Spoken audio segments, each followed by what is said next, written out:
Hi, we're going to take a look at Module 2, Task C, which is all about the Diploma Core.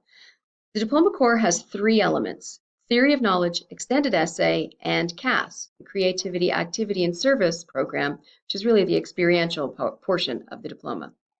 We'll inquire into what is the DP Core and how does the inquiry cycle relate to it.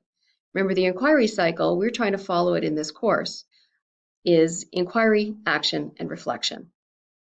We'll act by finding patterns among the nature, aims, and objectives of the three elements of the core and reflect on the role that you might play in supporting your students in completing the core. Thanks. Hi there, we're going to take a look at Module 2, Task C, which is all about the Diploma Core. The core is composed of three elements: Theory of Knowledge, Extended Essay, and the experiential program, which we call CAS, Creativity, Activity, and Service. We'll inquire into what is the DP Core and how does the inquiry cycle of inquiry, action, and reflection relate to it.